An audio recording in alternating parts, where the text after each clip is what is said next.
Okay. Liz, can you? Good evening. Good evening, everyone. Can you all hear me? Yes, good evening. All right, thank you.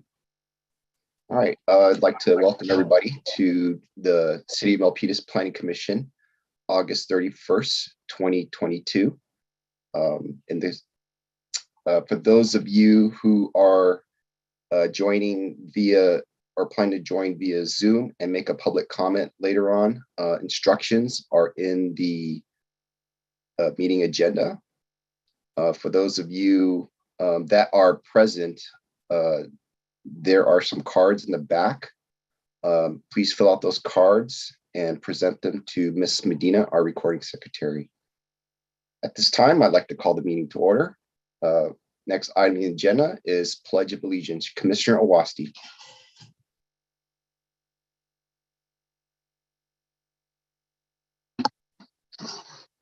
I pledge allegiance to the flag of the United States of America and to the republic for which it stands, one nation, under God, indivisible, with liberty and justice for all. Thank you, Commissioner Awasti. Next item is roll call. Ms. Medina. Thank you, Chair. We have two planning commissioners out this evening, two of which are Commissioner Galong and Commissioner Albana. I'll now take attendance. Commissioner Awasti. Present. Chair Chuan. Present. Vice Chair Sierradella. Commissioner Medina Ashby. Present. Commissioner Mosen. Present. Thank you. Thank you, Ms. Medina. Next item is conflict of interest declaration. City Attorney. I ask each of the planning commissioners whether he or she has any financial or personal conflict of interest related to any of the items on tonight's agenda. Ms. Medina, would you do a roll call? Commissioner Awasti. None. Chair Chuan. None. Vice Chair Sierradella. None. Commissioner Medina Ashby. None. Commissioner Mosen. None. Thank you. Let the record reflect there are no reported conflicts. And just a heads up, Chair Chuan, because we're doing a hybrid meeting today under AB 361, all the votes are going to have to be done by roll call vote. Okay, thank you. Understood. City Attorney, thanks for letting me know. Okay, next item, approval of the agenda. Can I get a motion to approve the meeting for August 31st, 2022? Move to approve. I second. Okay, I hear Commissioner Mosen is the motion maker and Commissioner Awasti second. Roll call vote. Commissioner Mosen. Aye. Commissioner Medina Ashby. Aye. Commissioner Awasti. Aye. Vice Chair Sierradella. Aye. Chair Chuan is aye. Motion passes. Agenda is approved. Next item on the agenda is announcements. One thing I just want to note, because I'm remote today, if there's any commissioners that do have any questions or comments, if you don't mind, on Zoom, there's two ways that we could do this, because I can't see your microphone. So either on Zoom, if you raise your hand on Zoom, or just raise your hand and I'll see if I can physically see you. And if I don't see you, please just speak up. Thank you. All right. Okay, so any commissioners have any announcements? And I thought I saw a hand go up from, is it Commissioner Medina Ashby? Do you have a hand? Yeah. Go ahead. No, I said I was just testing. Oh, okay. I see your hand. Thank you. All right. You're welcome. All right.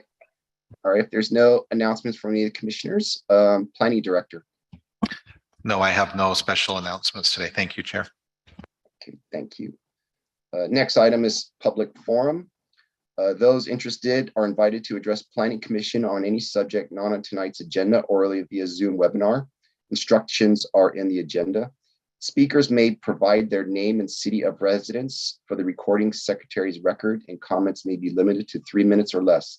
As an item not listed on the agenda, no response is required from city staff or the Planning Commission, and no action can be taken. Planning Commission may instruct the staff to place the item on a future meeting agenda. Ms. Medina, at this time, do we have anyone in the chambers that is present or on Zoom that would like to make a public comment? Chair, there are no participants or community members in the chamber for public comment, nor on the Zoom. Okay, thank you, Ms. Medina. Next item is public hearing. There are no items, so moving over to new business. So for new business is housing element update. Planning Director.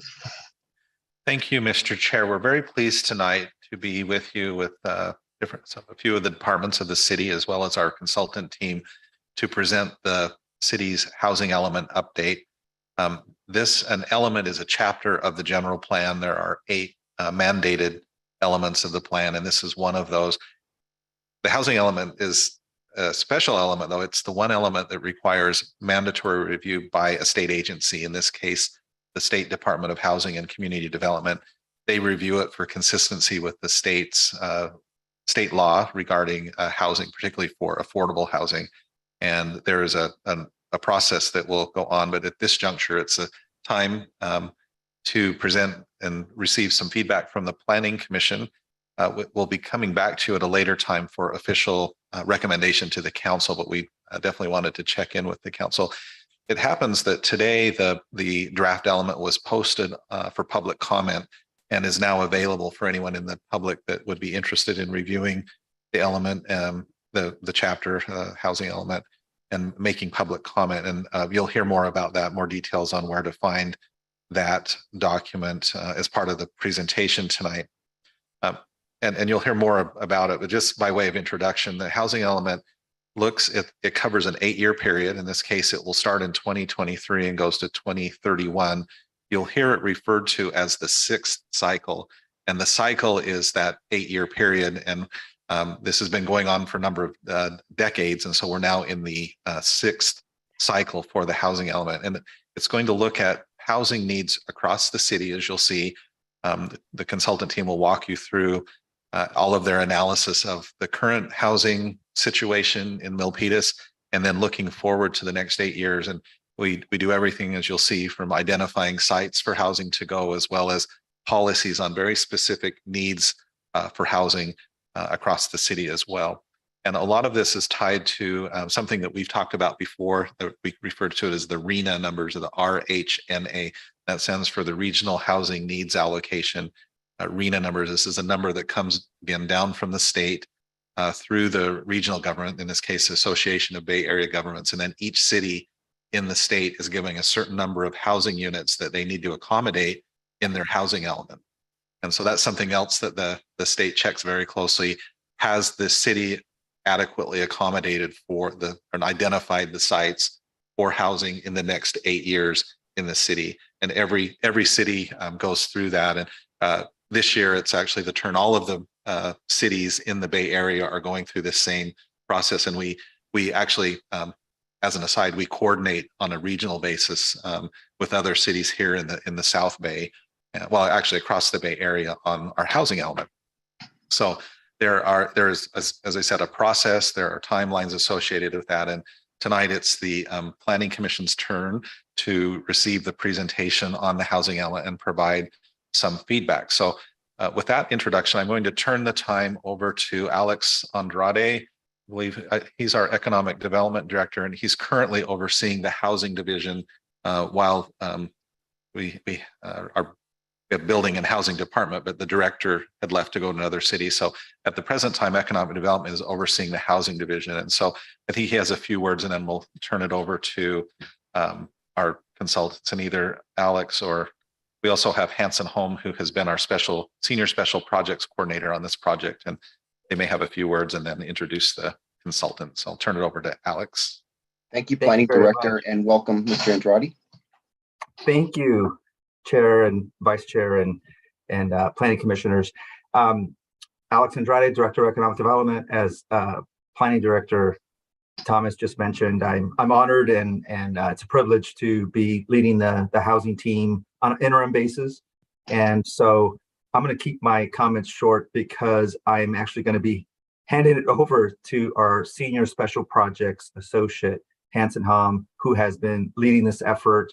I do want to take this time to say thank you to Sharon Goey, our former director, who was leading the project, and obviously various other members of the city, of course, Planning Director Thomas, Jay Lee, our senior or principal planner, as well as Robert Musalam of our housing team.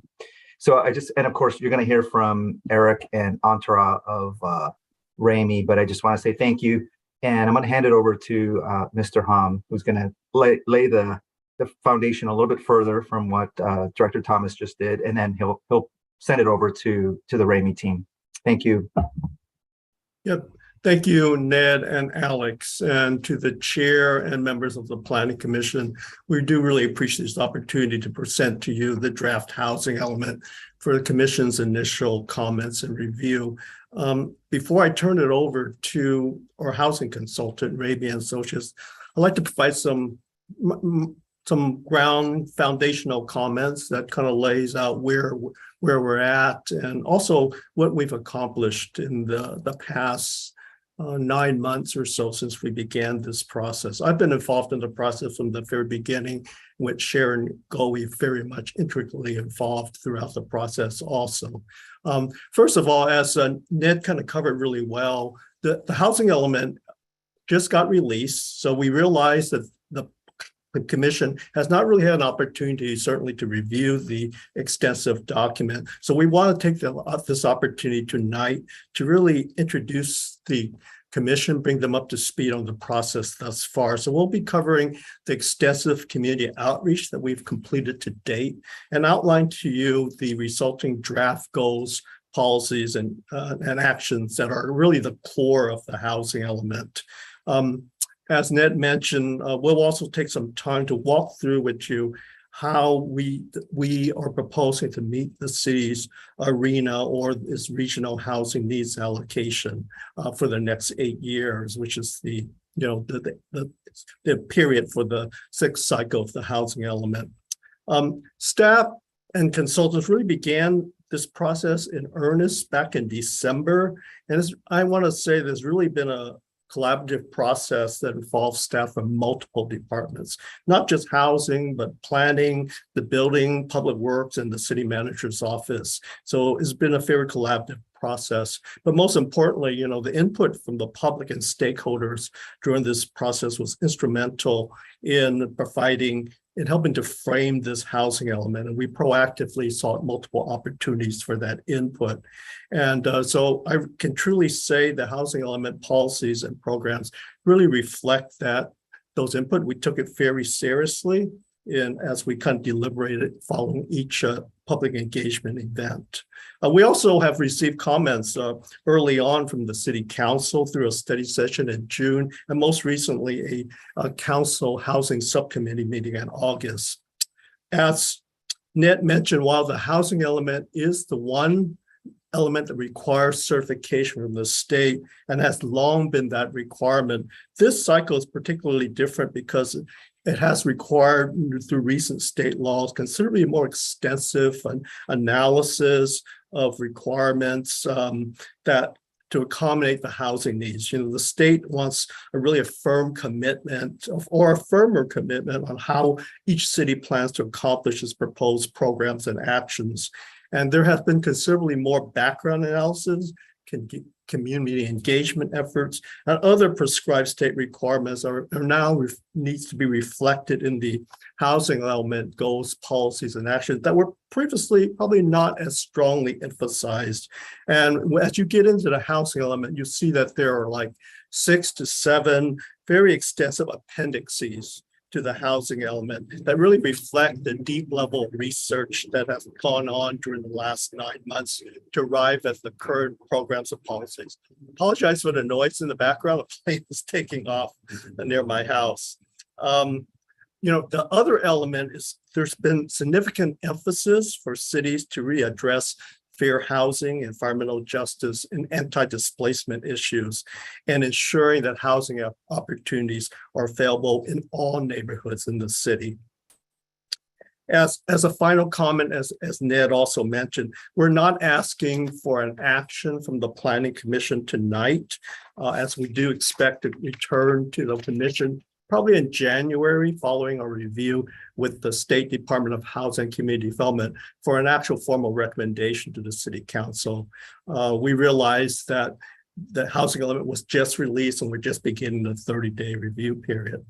However, for tonight's meeting, we do welcome commissioners and the public to provide their comments, their initial comments, but there are multiple opportunities to provide further comments during this 30-day review period. One, they can certainly submit comments in writing directly to city staff or through the housing element website. The other avenue which we strongly encourage is that we've set up the draft housing element online to be interactive, meaning that anyone reviewing the housing element can enter their comments directly in the housing element draft. That way we can capture comments very specifically for particular sections or policies or whatever.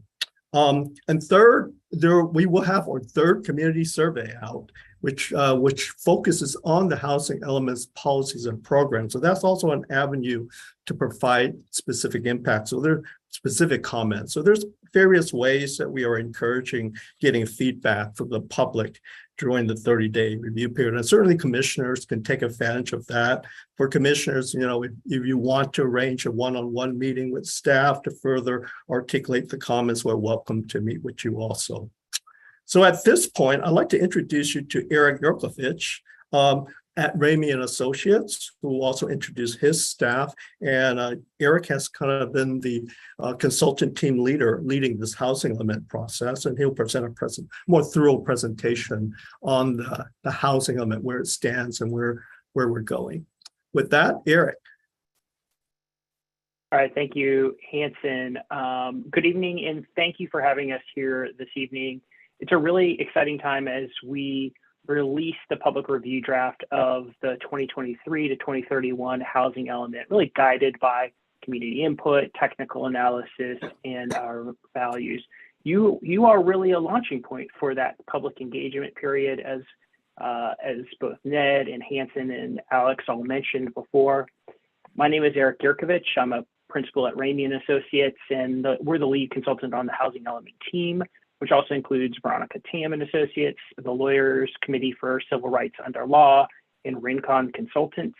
I'm joined tonight by my colleague, Antara Tandon from Ramey and Associates, who will be sharing the presentation duties with me this evening.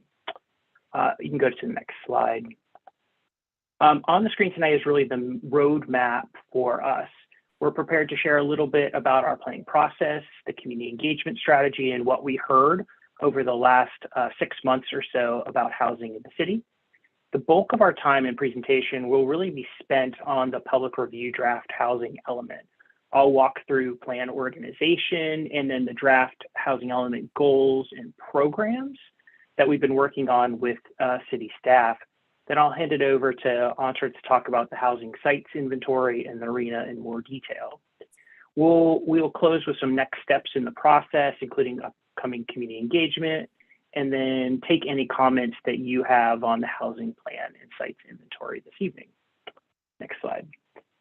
So the housing element is really the city's 8-year plan for meeting the housing needs of everyone in the community.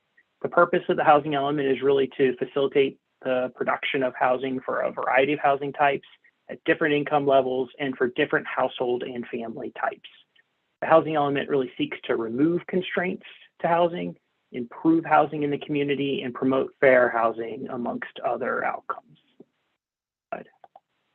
And as Ned went into in a lot of detail, the housing element is required by the state It's got to be updated every 8 years, and it must be certified by the Department of Housing and Community Development, or HCD for short. And as he mentioned also too, we're in the fifth cycle currently, but we're just beginning the second cycle from 2023 to 2031 for the housing element. The timeline for the process is also dictated by the state. So our goal is to really meet that statutory deadline of early 2023. A cornerstone of the housing element is the regional housing needs allocation in the city's sites inventory. So Antra will briefly describe what the RHNA is for the city and how the site's inventory accommodates both the RHNA and a buffer for low-income households in the city. Slide.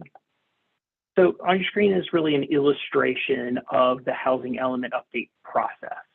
With each step in the process, the community has had an opportunity to provide input and guidance on plan direction. So currently we're in phase 3.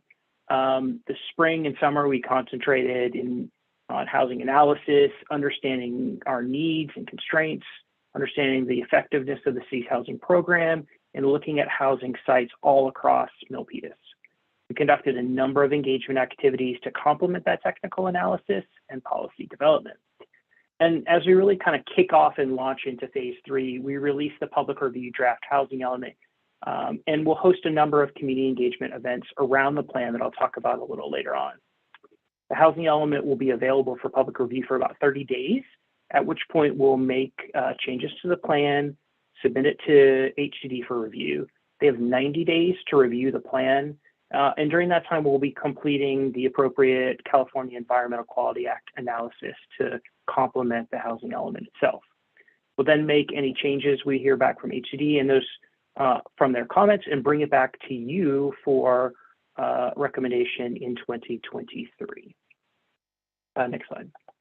So during phase 1 and phase 2, we really worked closely with city staff to tailor our specific engagement activities to hear from residents, businesses, housing developers, and more. We launched our project website to widely share project and housing element resources.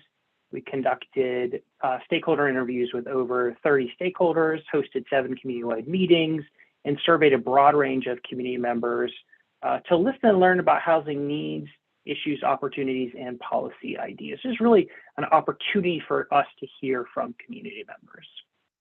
Slide. So during that phase 1 engagement, we asked and heard a lot about the strengths and successes of the housing program in Milpitas. So this slide summarizes some of what we heard into sort of 3 broad categories: affordability, rent and homelessness assistance, and new development. We heard very strong support from community members and stakeholders about the city's ADU program, rent relief, and the focus on transit-oriented development near BART, to name just a few. Slide. We also asked about some of the housing challenges in Milpitas. Here we sort of categorize those challenges into sort of 4 main groups, including housing costs and cost of living, lack of housing for specific groups, low supply, and what I'll call the overs, so overdevelopment and overcrowding. Next slide. So during phase 2, we asked and heard about policy and program ideas for Milpitas. And this slide summarizes some of what we heard about housing production in sites and diverse affordable housing. We heard really strong support from community members and stakeholders about finalizing the Metro Plan and the Gateway Main Street specific plan, adopting the Housing Opportunity Zone, and working to implement the provisions of SB 9 in missing middle housing in the city. These plans, policies, and implementation measures really help to further support housing production and diversity housing on sites in key locations across the city. We also heard strong support for creating diverse affordable housing. This includes continuing the successful ADU programs and expanding first-time home buyers programs. We also heard a lot about housing for special needs populations, housing preservation, and fair housing issues as well. There's very strong support for providing opportunities for housing for people with disabilities, quality senior housing, and housing for large families. We heard clearly about the desire to make sure those units had or are close to supportive services. And we heard about the need to protect mobile homes as a source of important affordable housing and to continue the rent relief program started during the COVID-19 pandemic. And finally, we heard a lot about expanding fair housing services in Milpitas. This included continuing to contract with organizations like Project Sentinel to provide education and outreach services and to continue looking for ways to expand renter protections overall. And this is just a small sampling of the key ideas that we heard during the phase 2 engagement process. Next slide. So with that as background on the process engagement, we're going to take just a few minutes to describe the structure and organization of the housing element, and then I'm going to walk through at a high level the goals and those draft programs. Next slide. So Milpitas' housing element is really organized into 5 separate chapters. Our plan describes the relationship between the housing element and the general plan and the housing element organization. Our conversation really highlights the variety of community engagement activities we did throughout the process and what we'd heard to date. Our story highlights some of the past accomplishments of the housing programs, profiles the demographic and socioeconomic characteristic of community members, and describes the existing constraints to housing in the city. Our future housing needs details the RHNA and shows the adequate sites to meet the RHNA. And finally, the housing plan provides the goals, policies, and implementation programs, really the meat of the housing element itself. Next slide. So to complement the community engagement process, our team conducted technical analysis about housing needs, constraints, opportunities, resources, and much, much more. This analysis, along with what we heard through the engagement process, really lays the foundation for the continuation and enhancement of the city's housing programs. The technical work and summary of all the community engagement is included in 7 technical appendices, as Hanson mentioned. Many of the key findings are also summarized in the housing element as well, but these appendix provide a lot more detailed information about housing conditions within the city. Next slide. Since the last housing element cycle, the state passed Assembly Bill 686, which requires an analysis of barriers that restrict access to opportunity and ensure a commitment for meaningful actions to affirmatively further fair housing. The purpose of this legislation is really to help overcome historic patterns of segregation and really to foster inclusive communities, things that were at the heart of the city's general plan. This program requires an assessment of fair housing issues in Milpitas, an analysis of housing sites, the development of goals, programs to address fair housing issues, and inclusive community engagement. The housing element and technical appendices include this foundational data and information and include the housing programs to address fair housing. And broadly speaking, these programs are organized into the action areas that you see up on your screen now. These, the affirmatively furthering fair housing action menu, as we call it in the housing element, really organizes these programs by these action areas, describes how those programs are targeted, and then establishes quantified metrics to describe and track their beneficial impact to lower income communities in Milpitas. Next slide. First, we're going to start tonight with a simple list of the 6 cycle housing element goals. And as you'll remember, many of you from your work on the general plan itself, goals are really intended to describe the end state or where we want to be in the future. And like the 5th cycle, the goals cover housing sites and production, existing housing resources and preservation, housing diversity, fair housing, and conservation and sustainability.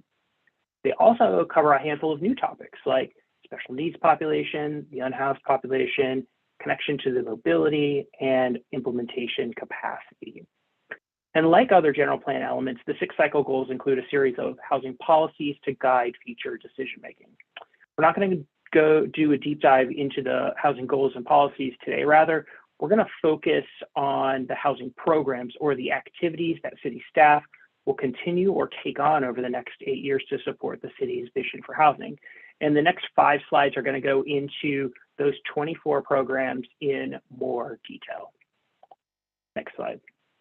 So the first 5 programs really continue to support and maintain adequate housing sites, reduce barriers to housing production, support housing preservation, and create a diversity of housing within the city. Programs 1 and 2 are new programs. These programs really monitor the housing element sites inventory and make sure there are adequate sites available for housing over the entire 8-year period. This may require replenishing sites in the future if sites are redeveloped. And if sites are redeveloped with existing affordable housing on them, then those units must be replaced with future development. Program 3 continues and expands the city's activities to help property owners with lot consolidation for housing through the development of zoning code incentive to support the production of housing. Program 4 continues the city's programs for ADU construction, legalization, and financing. This includes things like the Adu Toolkit and website outreach and education. And Program 5 continues to enhance neighborhood conditions by enforcing its existing code through the Code Enforcement Program. Coupled with this, the city has programs to help income-eligible households with repairs and to offer relocation assistance if displaced by code enforcement activities. Next slide. These programs really continue to support housing preservation, fair housing, and special needs populations in the city. So programs 6 and 10 really continue to provide safety, accessibility, and mobility repairs to mobile and single-family homeowners owned by lower and very low-income households, and rehabilitate and replace infrastructure in older neighborhoods. The city will continue working with Rebuilding Together Silicon Valley or a similar organization to assist those income-eligible households to undertake repairs on their homes. Likewise, the city has a number of capital projects already on the books to benefit older neighborhoods in the city. These include transportation, infrastructure, and park and recreation projects. Programs 7 and 8 continue to provide fair housing outreach and assistance, landlord-tenant mediation services, and similar services to Milpitas residents. The city currently works with Project Sentinel to provide those services and will continue to expand the reach of those programs through better online engagement and targeting of those services in lower resource neighborhoods. And relatedly, Program 9 will continue to support low-income families through the implementation of the California Tenant Protection Act. The city would evaluate additional tenant protection measures in the future. These programs really continue to support housing preservation, removal of barriers to housing, and supporting housing diversity in the city. Programs 11 and 13 preserve affordable housing, with Program 11 continuing to work to preserve at-risk housing, like the Sunny Hills Apartments. And Program 13 continues implementation of the Mobile Home Rent Control Ordinance. This ordinance really seeks to preserve the affordability of the 3 mobile home park spaces within the city. And Program 12 expands monitoring and enforcement efforts on short-term rentals to minimize the impacts on the availability of permanent housing in the city. Program 14 continues to utilize the services of Project Sentinel or similar to administer the rent review ordinance. This ordinance really helps tenants and landlords resolve rent increase disputes, prohibits discrimination based on a tenant's source of income, and prohibits landlord retaliation. And Program 15 is the Housing Opportunity Zone program, which you're all familiar with. This program is really currently underway to evaluate opportunities to incentivize affordable housing. And as you know, this effort is already underway now. These related programs continue to support housing production and diversity in the city, seeking to continue facilitating affordable housing development. So this includes programs 17-18, or the implementation of the city's affordable housing ordinance, and the non-residential affordable housing impact fees programs. These ordinances should be regularly reviewed to ensure their continued success. And Program 19 facilitates low and moderate income households to become first-time home buyers. This existing program includes financial assistance with expanded outreach to lower income households. And finally, Program 20 calls for the adoption and implementation of the Metro and Gateway Main Street specific plans. These plans really increase opportunities for diverse residential and mixed-use development in the city with incentives for housing. Next slide. These related programs really continue to support adequate sites, housing production and special needs populations and diversity in the city. Program 21 provides a comprehensive list of zoning code amendments to comply with the latest state laws and to reduce regulatory barriers for residential development. These amendments include adoption of things like the objective design standards, fixes to the state density bonus ordinance, and amendments to things like emergency shelters and low barrier navigation centers, among others, to comply with state law. Program 22 is a new program to work with the Santa Clara County Office of Supportive Housing and Housing Authority to really increase the availability of permanent supportive housing in the city. Actions include collaboration with the county, identifying new housing sites and community outreach associated with those sites, and identifying sources of funding for those types of activities. Program 23 commits the city to study and identify possible zoning incentives, such as expedited processing or density bonuses for multifamily developments that include units with 3 or more bedrooms for families. And finally, Program 24 helps to facilitate smaller scale, multi-unit and workforce housing in lower density residential neighborhoods across the city. Thanks again for your patience in walking through. I know this is a very dense section of material on the housing programs, but we wanted to lay them all out for you this evening. And before we hand it over to you all for comments, I'll let Antra introduce herself and walk through the RHNA and the site inventory for you. And then I'll come back and wrap it up with a few next steps after she's done. Antra? Good evening, everyone. My name is Antra Tandon. I'm a senior planner with Remy & Associates, and I'm going to be talking about RHNA for Milpitas and the sites inventory in the housing element. So a critical piece of the housing element, as already mentioned, is the sites inventory. The state forecasts regional housing needs, and that housing target is called the Regional Housing Needs Allocation, or RHNA. The Association of Bay Area Governments, or ABAG, is in charge of distributing the RHNA within the Bay Area region. It is then the city's responsibility through the housing element to identify sites to accommodate the RHNA. Next slide, please.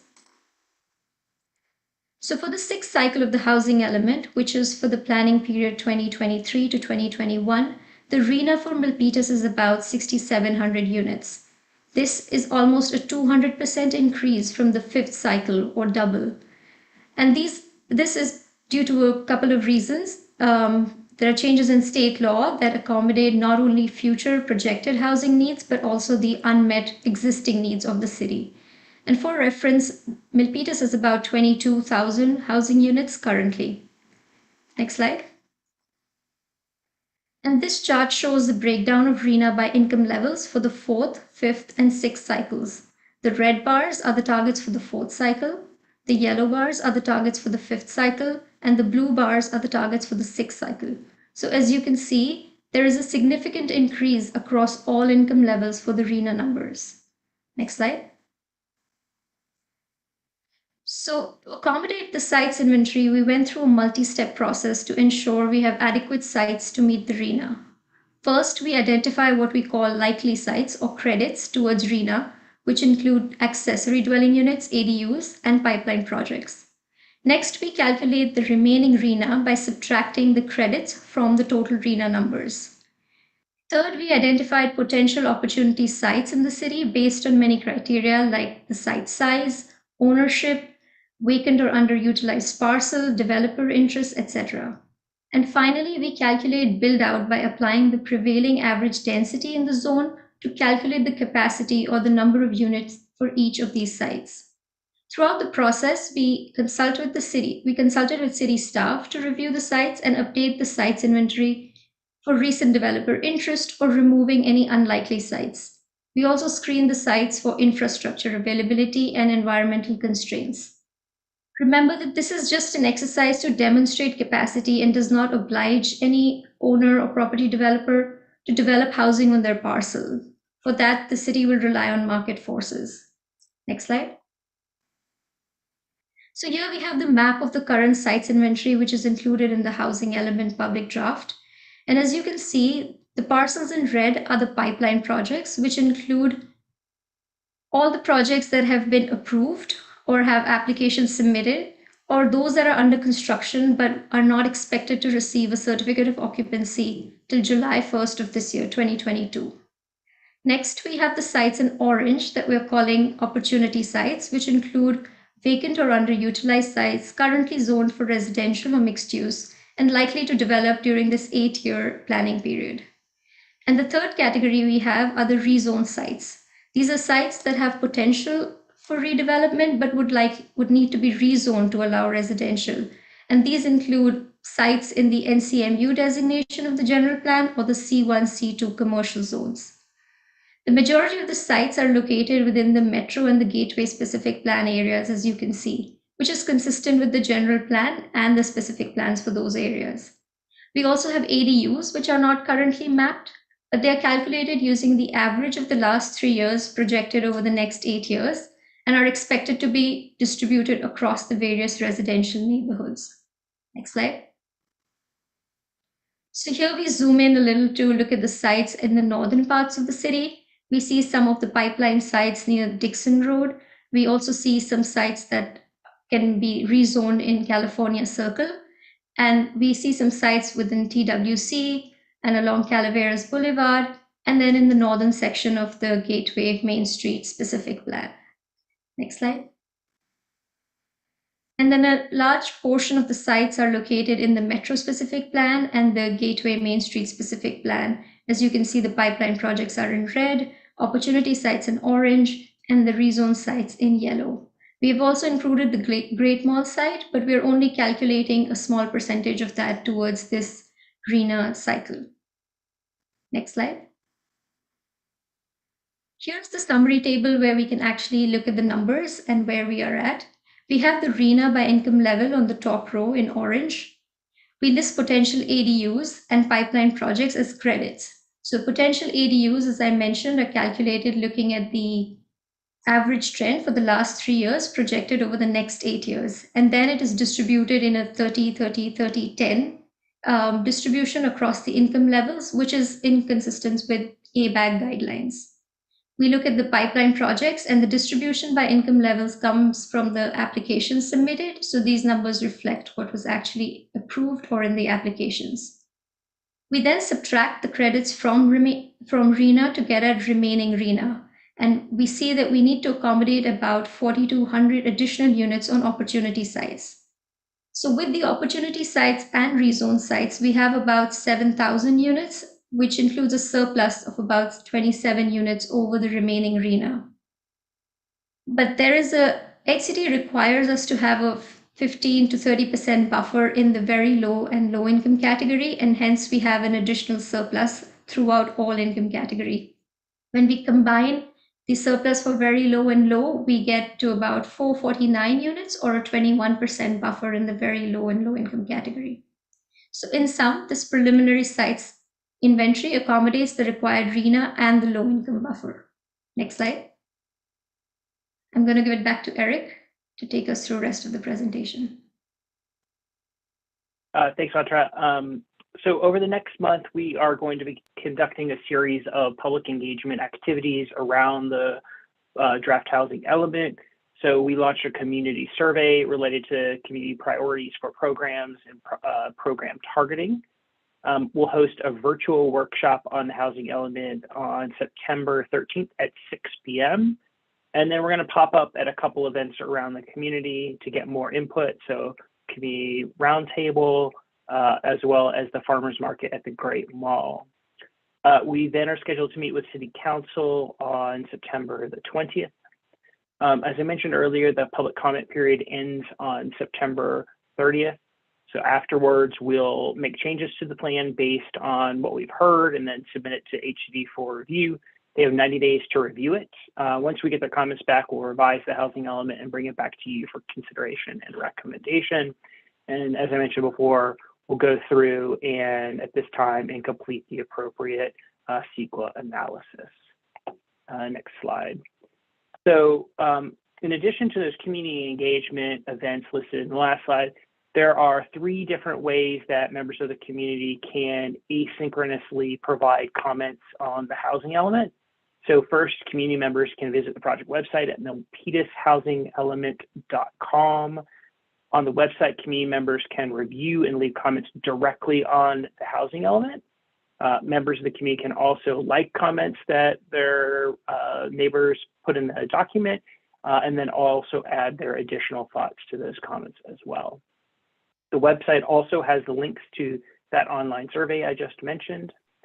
And then finally, community members can submit a comment letter to the project team at housingelement@ci.milpitas.ca.gov. Next slide. So finally, for tonight, we would really appreciate any preliminary feedback that you have on the public review draft housing element, including the sites inventory, the draft housing programs, or other things that you have heard or seen during this presentation or your review of the housing element. Again, thank you so much for having us here this evening. We really appreciate it, and we look forward to hearing your thoughts and ideas. All right, thank you for the presentation. At this time, I'm looking over at the commissioners if there's any questions or feedback or comments they'd like to make to regarding this.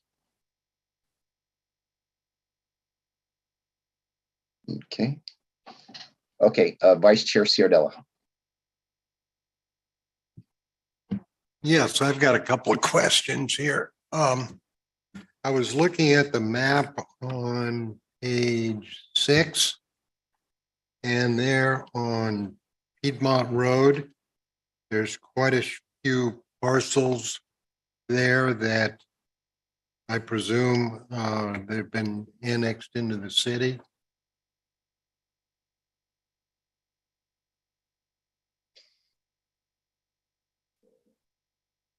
And by page 6, I believe Vice Chair Ciardella is referring to, yes, there we go. And it's kind of to the east of the city. Well, you can see Piedmont Road there and those parcels there. And I was just wondering if they, if they've annexed into the city and what's the zoning that these parcels have. I can respond to that if you'd like, Chair. Ned, I should have Yes. called you earlier. No, that's fine. Planning Director, go ahead.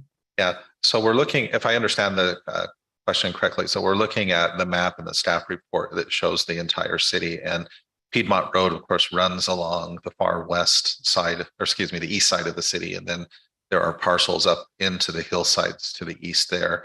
All of those parcels are within, well, I should say the vast majority of those, there may be some that aren't, are within what's known as the city's hillside combining district. The underlying district is single family residential, and then with the hillside overlay.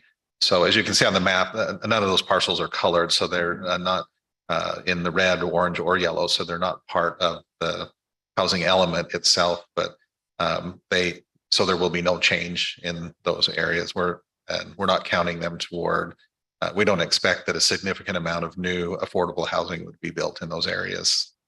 Does that answer your question? Yeah, I think that answers my question. I know we talked here, I don't know, a couple of weeks ago, or whatever it was, but oh God, many years ago, I sat on the Hillside Ordinance Review Committee. It's actually about 30 years ago.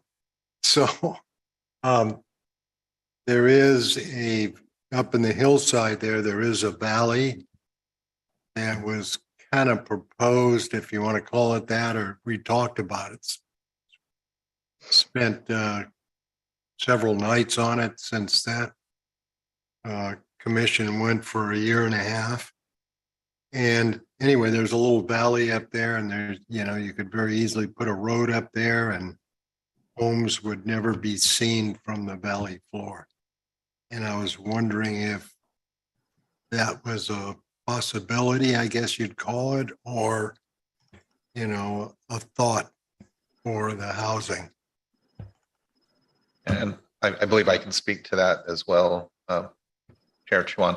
So there are existing subdivisions within the hillside area, and most of the lots in those subdivisions have been built But I think a few weeks ago, might have even been at our last meeting, we had a Hillside home that we reviewed that was on an existing lot, and it's legal for those lots to be built on.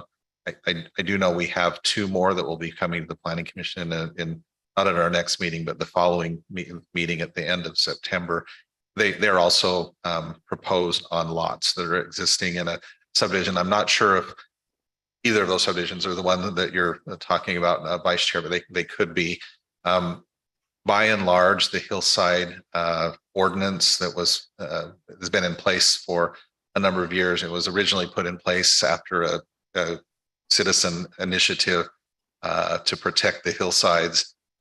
So that type of development, new subdivisions are not proposed. I'm not aware of any that are proposed, and they're actually no longer allowed under. I wouldn't say they're no longer allowed, but the regulations under the Hillside ordinance are very strict for that type of development. And as you indicated, generally they would take a lot of time by the Planning Commission because the ordinance requires them to be very carefully considered, and any type of development in Hillside be very carefully considered. And there's a number of findings that have to be made, and particularly around views, whether or not a new home can be viewed from the valley floor or not. And so we would, as we typically do, we would walk through all that in a staff report. For the purposes of the housing element, we're not looking at new. We're not, as you can see, there's no colored lots up in the hillside, so we're not looking. We haven't identified any of those areas as either an opportunity site or a rezone site, and that's largely because of the reasons that I just mentioned. That our Hillside ordinance it makes building new housing in those areas very, very difficult or highly regulated.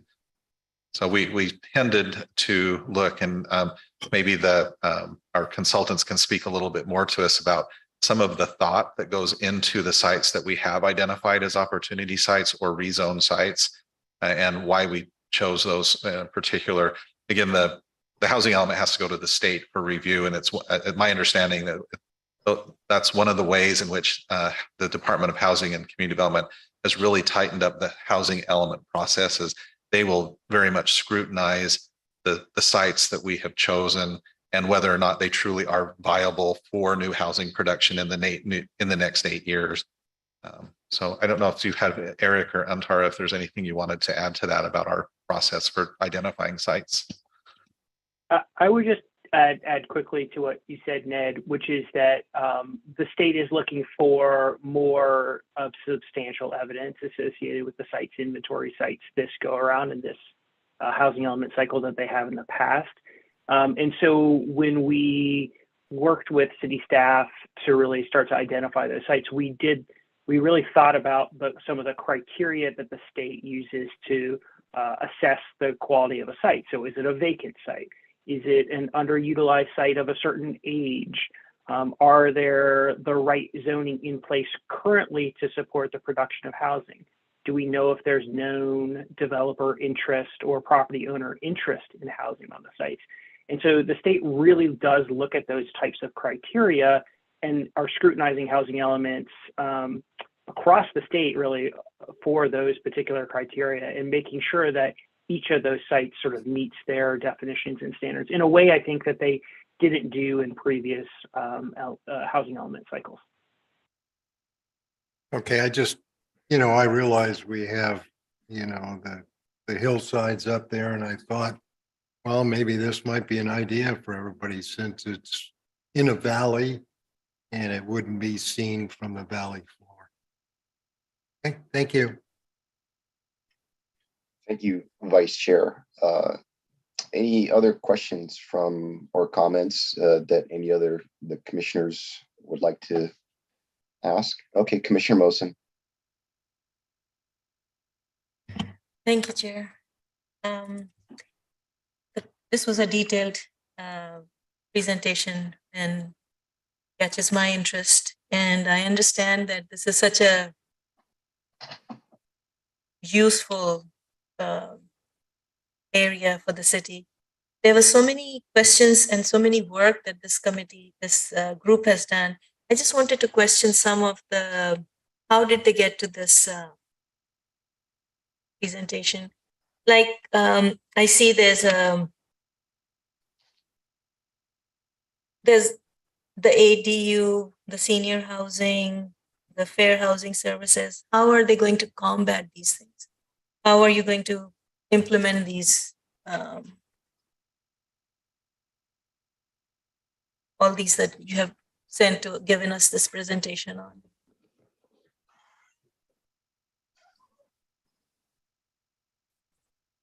I'm happy to give a first answer to that question, and I'm hopeful that city staff will also chime in a little bit. Quite a number of the housing programs that have been identified for this cycle of the housing element are continuations of existing programs the city is already implementing, and or expansions of those existing programs, maybe to do different kind of engagement or different kind of outreach to support those programs. So a couple of the ones that you mentioned, so home rehabilitation, for example, or fair housing services, those are things that the city already does through the housing program itself. And so this housing element really kind of identifies that and then continues them on into the future, maybe identifying some modifications to those programs or expansions to those programs in some cases, or just even targeting of engagement activities to those lower resource neighborhoods in the community. But really what we really looked at was the foundation that the city has already established over not just the fifth cycle of the housing element, but previous cycles as well, and those programs that already existed within the community overall. And I'd be curious if staff want to weigh in on that as well.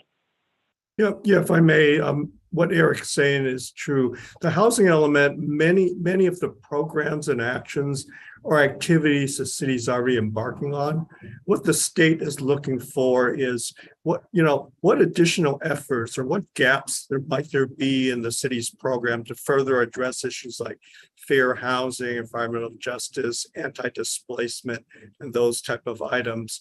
So what we've outlined in the housing element are ideas that we think the city would consider exploring or implementing further down the road. The housing element is not intended to provide, a detailed, roadmap of exactly how to implement it, because we realize that each program will require considerable, deliberations with the city council. There's budget issues and all of that to work out the details. But what it does is provides a foundation of ideas on how we might further address fair housing and other issues or tenant landlord issues, for instance, in the community, which have been expressed through the community outreach that we've conducted about the desire for expanding or enhancing the current programs we have.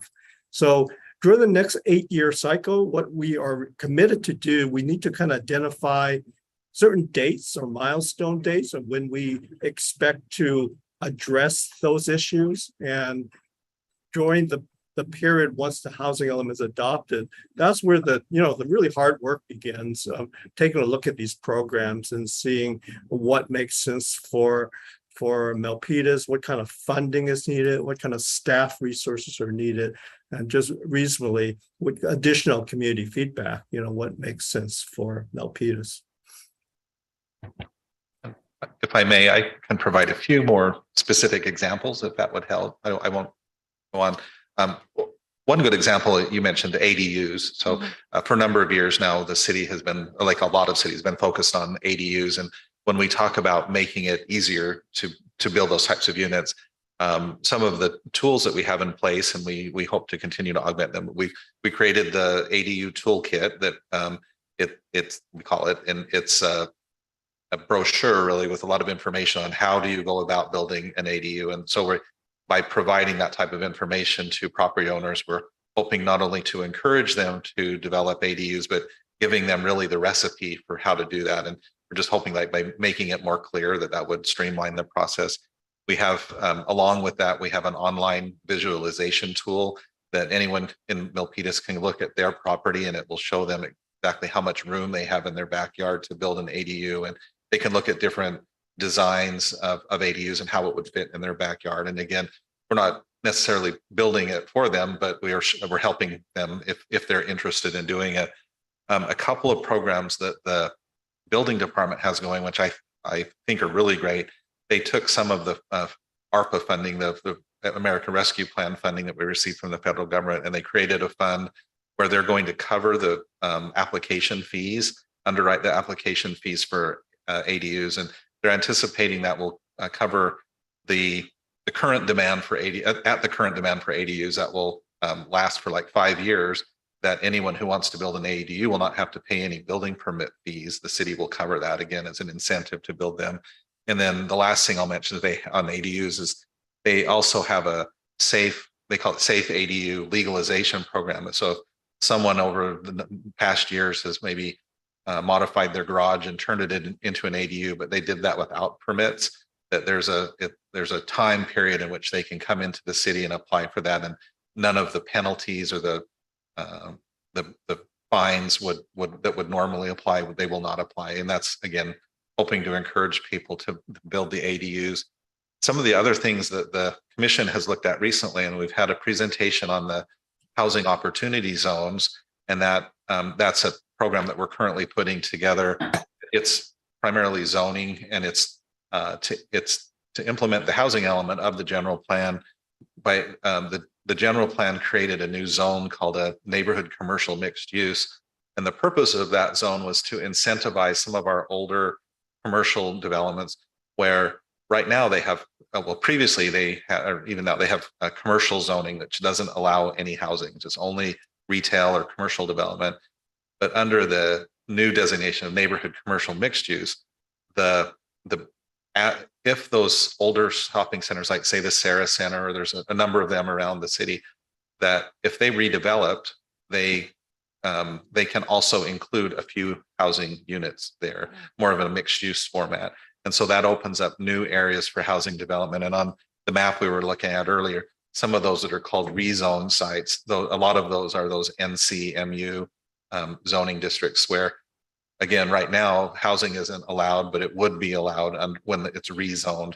So it wouldn't go fully residential. We're not looking at replacing, commercial shopping centers with new housing projects, but it doesn't prohibit housing from being built in there in some type of a mixed use format.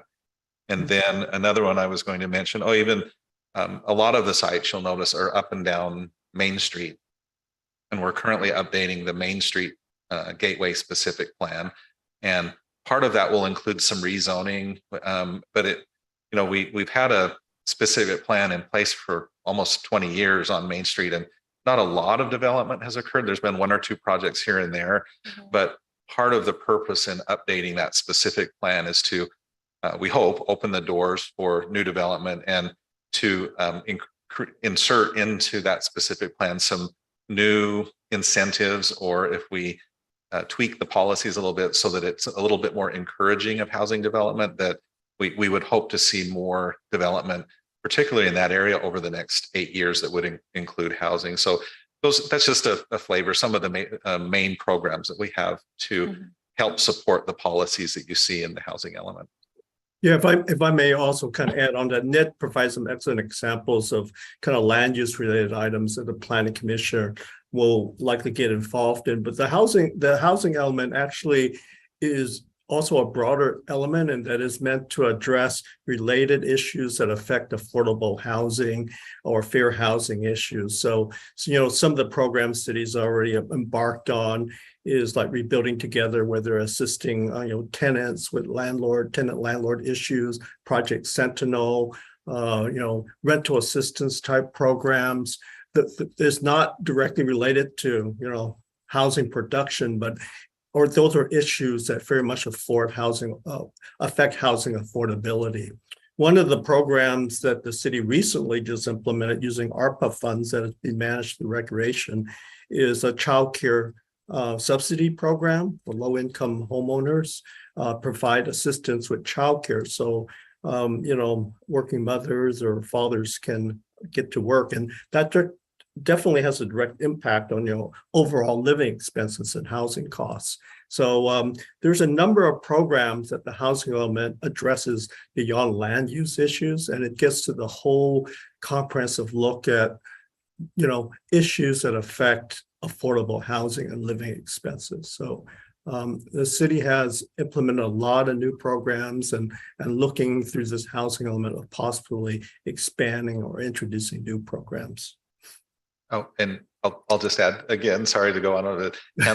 You've triggered my memory that as you look at the housing element, one of the sections that I found particularly interesting is there's a policy in there toward neighborhoods that I don't remember the exact term, but a challenged neighborhood. And I know our consultants work directly with our engineering department on future projects that are programmed into the CIP, the capital improvements program, where they are going into certain neighborhoods to upgrade the sewer and the water, and other utility and infrastructure. And, just to give you a feel for, as Mr. Hom was saying, that the breadth of the housing element, there are all these other programs that the city does to support housing development that are not even related to land use, but related to social as well as infrastructure issues as well. Yeah. Sounds good. I have one more question. It was about lot consolidation. How does that work?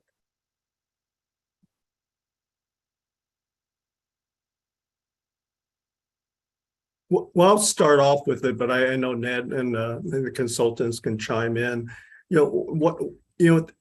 Is lot consolidation is very much a challenge, and I think HCD in many communities recognizes a challenge for housing production. In a lot of older cities, you have these small lots. When there are small lots, it's kind of a disincentive to redevelop them because you can't get a large enough project, so the economies may not work out. So one of the strategies that many cities are looking at, or HCD is interested in having cities look at, is how do you encourage or incentivize having certain properties consolidate so that you can create a higher density, economically viable project on the site. And cities have looked at various tools, incentives, whether it's facilitating approvals, waiving permit fees, other avenues to entice developers, close the financial gap, so to speak, to have these sites be redeveloped rather than continue to sit there as these single parcels. We do notice, for instance, and of course the planning commissioner will get more into it, like along the main street, there's a lot of small parcels. And as part of the site inventory process, we identified a number of sites that we think has a strong possibility of being consolidated to create a more efficient development. And it probably needs to still be, properly scaled and all of that. So introducing, incentives, considering fee waivers, streamlining projects, streamline secret review with a specific plan that allows a lot of that to occur also. So is an important component for many cities, including Milpitas, where there are very small parcels that are currently kind of an encumbrance, or not an encumbrance, but impediment to encouraging new development.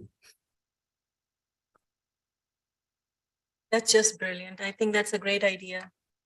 For the main street, are we thinking of something like, the planning director might answer this question, that how do we, like Main Street is not getting developed. So is the city talking to the developers, or the developers coming to you asking what they should do, how it should go? And since they have these smaller lots, is this something that you guys can do on Main Street? I can. Yes, thank you, Alex.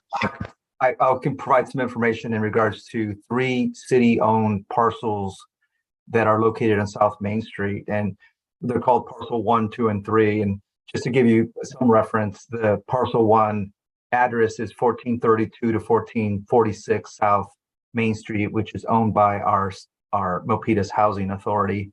And Parcel 2, the address is 1452 to 1466 South Main Street, which is owned by the city.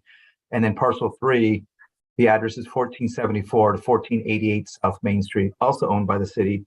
Combined, and since you were asking about lot consolidation, combined, those 3 parcels measure about 2.7 acres. if I recall correctly. In December of last year, the city council directed staff to dispose of parcel 1. So that parcel is roughly a little over 1 acre in size.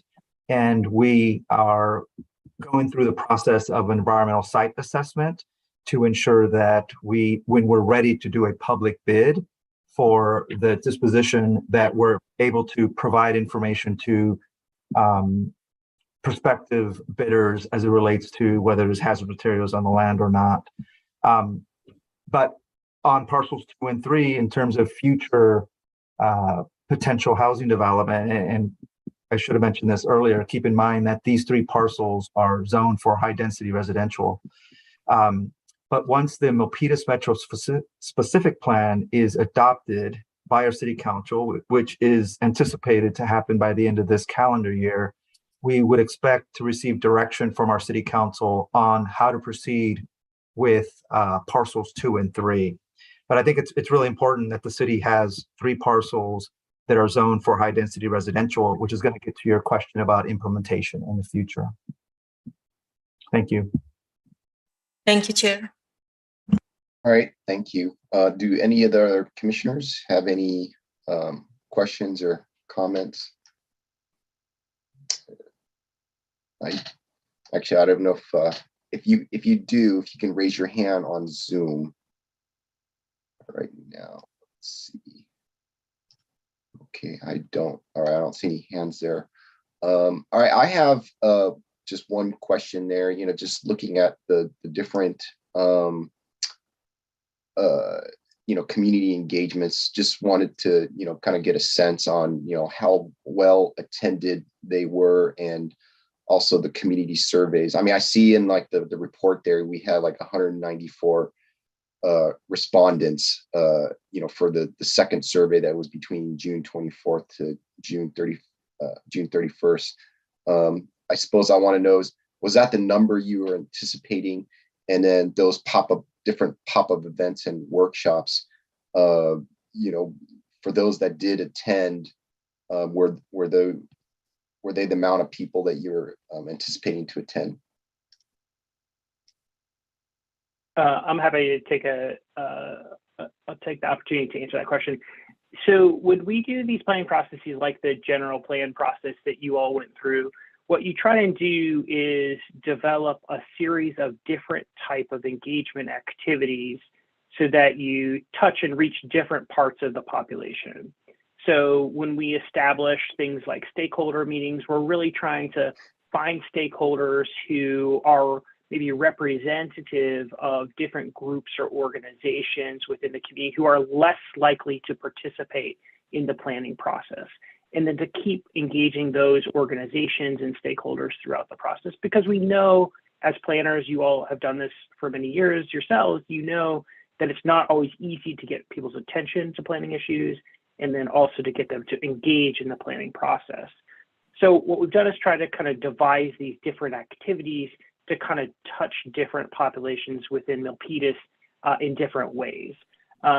I would say that as we've gone through this process, we've picked up more momentum as we've gone through, and in each phase of engagement, we've gotten more and more participation throughout the process. So as you mentioned, our second survey had almost 200 participants respond to that survey, which was an increase from the first survey. So we're hopeful that as we go through this round of engagement on the housing element, on the public release of the housing element, that we'll get an additional bump and an increase in people participating in the housing element. And so that's why we're trying to do different things to touch those different segments of the population. So a virtual online meeting, pop-up events, that community survey, and the ability to asynchronously actually just type your comments into the housing element itself. We're trying to give people as many opportunities as we can to provide input. And then we've been working very closely with city staff throughout the process to go through and engage and outreach to different segments of the population. So even in one of the phases, we had one of the city staff people actually went to Sunny Hills and put a flyer on each door for people to participate in the housing element. So we've been trying different techniques and tactics to to engage different segments of the population within the community. And again, I think we're hopeful that we'll see an increase like we did in the second phase of the engagement to get more people involved in the process. Great, thank you. I'm going to go back over to the Planning Commission. Any other questions, comments? Commissioner Awasti. Yes. Thank you, Chair. When I look at the opportunity sites and rezone sites, and we reach this number of 6,700 units, did we calculate that they're high density units, or what was the height of the buildings or apartments, buildings we calculated reaching that? Thank you.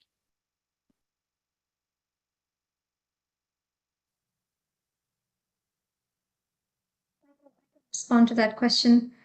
So for each of the sites, we looked at what zone they're currently in, and we only use those assumptions. So if it's 30 dwelling units to the acre, we also actually looked at the recent trends of pipeline projects and projected, say, only 70% of build out for the 30 dwelling units to the acre. So we've used each zone, its maximum density, and also recent project trends to project what each site will accommodate in what each site will accommodate the number of units. For rezone sites, we actually, and maybe Ned or somebody can also support this answer, we've looked at what would be reasonable and what is already being considered in the Gateway Main Street specific plan areas. So a lot of the sites which are in NCMU or the Sarah Center sites and the South Bay Tech Center site, I think, we've assumed again either 20 dwelling units to the acre as a maximum or 30 dwelling units to the acre. And these thresholds also come from HCD to allow low income or to count low income units in our calculation.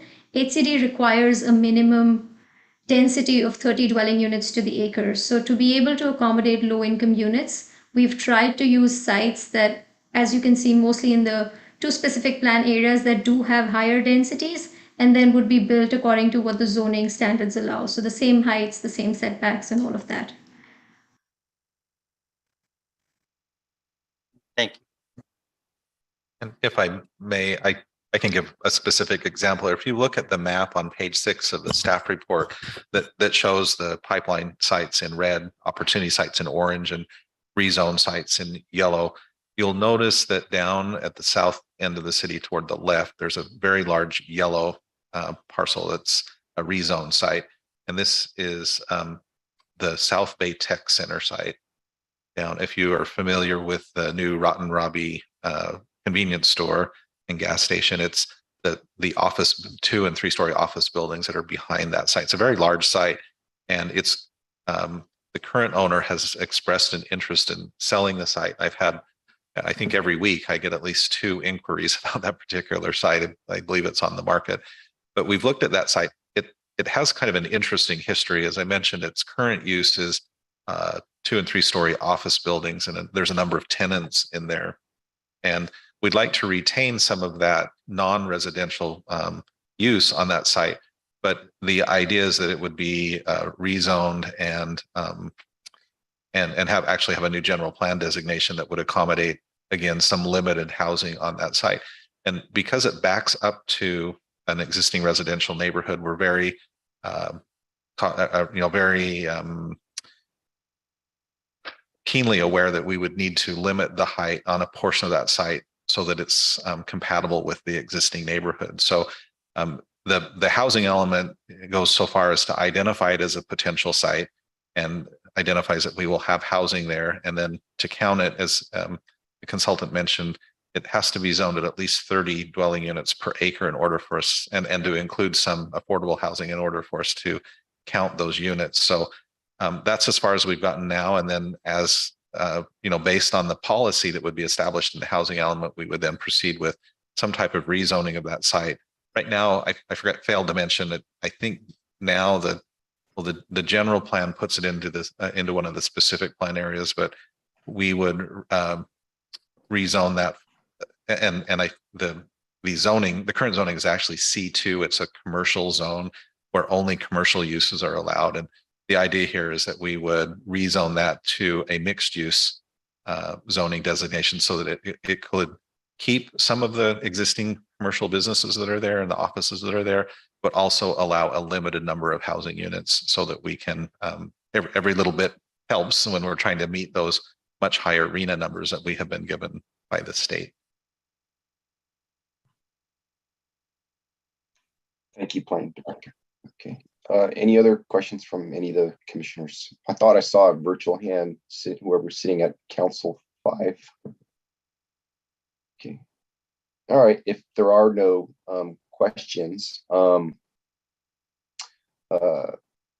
do see that in City Attorney, I'm going to go over to you in regards to, just on this, because I do see, there are some attendees that, have their hands raised. I do realize that this is not a public hearing item. However, in the past, we have talked about that if, and also in the beginning of this presentation, I know Mr. Hahn had mentioned that, also received comments from the public.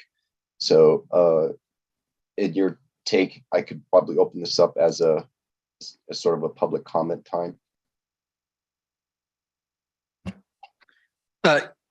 Yes, Chair, it would be appropriate to take public comment at this time. Okay, all right. Just your take. I'm looking at 2 minutes of public comment. Is that sufficient enough? That's certainly up to the chair, but it seems sufficient to me. Okay, all right, thank you. All right, though this is not a public hearing item, I am gonna open up a section for public comments. Ms. Medina, if you can set the clock for 2 minutes. As we stated, it's not necessary to respond to the comments there. However, we can see depending on the comments that are related to this. So Ms. Medina, I see can you let us know? Looks like we have 2 hands up. Yes, Chair, we have 2 community members in the queue in Zoom, and we will start with Miss Alicia Webster. All right, thank you. Commissioners, thank you. My name is Kalisha Webster, and I am the Senior Housing Advocate at Housing Choices, a nonprofit service provider that has supported people with developmental and other disabilities to find and retain affordable housing throughout Santa Clara County for the past 25 years. We were also contracted by San Andreas Regional Center to provide cities with data on the specific housing needs of their residents with developmental disabilities in accordance with SB 812. On August 15th, we submitted a housing analysis and list of recommended programs and policies that could lead to the creation of more deeply affordable housing, paired with supportive services funded by the San Andreas Regional Center, as is needed by residents with developmental disabilities to prevent increases in homelessness or displacement for this population over the next housing element cycle, and further goal HE7 special needs populations.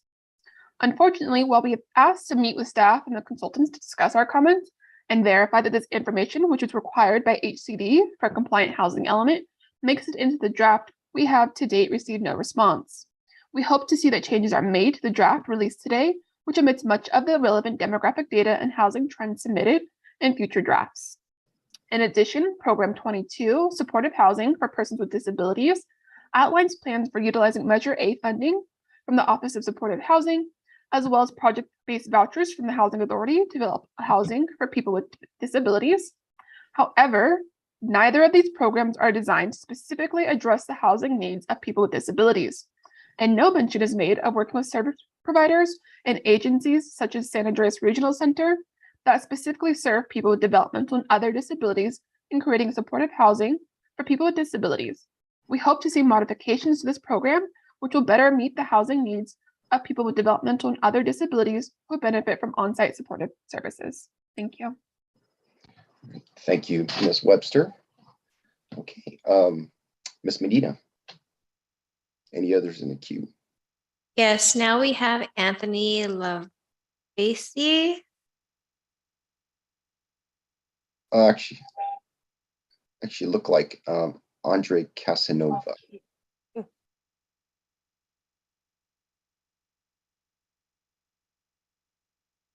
My apologies, that's correct. It's Andre Casanova. Okay, let me Hello? know when we have the timer Hello? set. And okay, go ahead, Mr. Casanova. You have 2 minutes. Hi, my name is Andre Casanova. I'm a union representative of Local 504. I would like to speak on the housing. I would like to say when builders build homes in this neighborhood, that we put some type of guarantee that they will hire local hire, some form of an apprenticeship with health benefits. So the people who live in the community don't have to drive hours away to work on projects just like this one. They can live in their own, people who build these homes should be able to afford to live in them. Thank you. Thank you for your time. All right, thank you, Mr. Casanova. Ms. Medina, are there any other public comments? No public comments in the Zoom queue, nor are there public comments here in the chamber, Chair. All right, thank you, Ms. Medina. Okay. Well, since we have it open, can I get a motion to go ahead and close the public forum? Move to close public hearing. Okay, I got a motion from Commissioner Wilson. Do I have a second? I second. And got a second from Commissioner Medina Ashby. Going to do a roll call vote. Commissioner Wilson. Hey, yes. Okay, Commissioner Medina Ashby. Aye.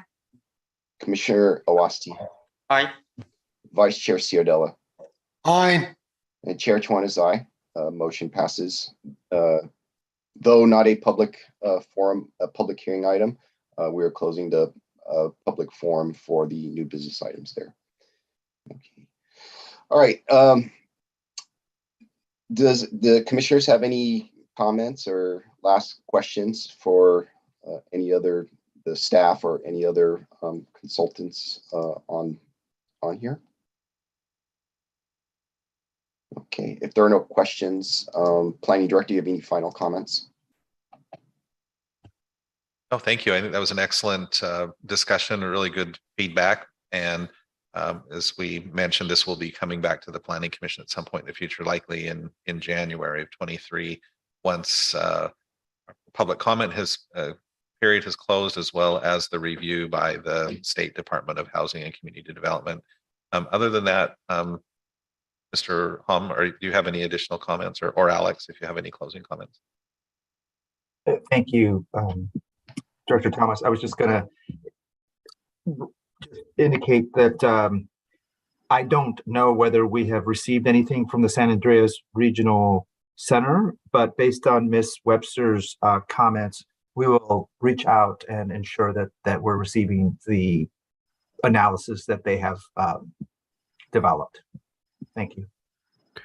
Yeah, I'd like to just reiterate what Alex is saying. We would like to reach out to Ms. Alicia Webster to meet. I know we've held a number of stakeholder meetings, and Ms. Webster's group is exactly some of the groups we would like to, focus on and understand specific needs. I am familiar with the San Andreas Regional Center, so certainly they are an important player in the community. I also want to reiterate, I know the housing element is just out, so planning commissioners and a member of the public, please take the opportunity to submit your comments, in the various avenues that are available. I think the online interactive draft housing element is an ideal way to do it. Because the nice thing about that is that you get to see other people's comments and react to them at the same time. So it becomes like a community forum. So I encourage everyone to take advantage of that opportunity. We're excited to see what comments are entered, and it makes it for a very transparent process also. So thank you, all planning commissioners, for your time to kind of look at this housing element, hear about it, and hopefully, there will be more opportunities down the road, but certainly take the time to enter additional or provide us with additional comments as you see fit, once you take a deeper dive into looking at the housing element. Very much. I do see someone virtually raising a hand that's sitting at Council 7. Yeah, that's me. Okay, Planning Director, go ahead. I just wanted to let the Planning Commission know, I will send you a link to the online housing element, draft housing element. They had mentioned it's interactive and you can add your comments directly to in that website. So I'll send that link to you after the meeting. All right, thank you, Planning Director, and thank you, Director Andrade, and also Mr. Hom, Ms. Tandon, Mr. Yurkovich. Thank you for your time. Thank you for presenting this item to the Planning Commission. At this time, I think we'll conclude the new business item. Next item is Legalese. Any person aggrieved by any final decision of any board, commission, or department head to the city of Milpitas may appeal the decision to the city council by filing written notice of the appeal with the city clerk within 12 calendar days of the date of said decision and paying the required fee. This time limit shall be strictly enforced. Next item on the agenda is adjournment. Do I have a motion to adjourn the meeting? I make a motion to adjourn the meeting. Okay, I got a motion from Commissioner Medina Ashby and a second for Commissioner Motion. Roll call vote. Commissioner Mosen, Aye. Commissioner Medina Ashby, Aye. Commissioner Wasti, Aye. Vice Chair Ciardella. Aye. Chair Chuan is aye. Meeting is adjourned. Thank you, everybody.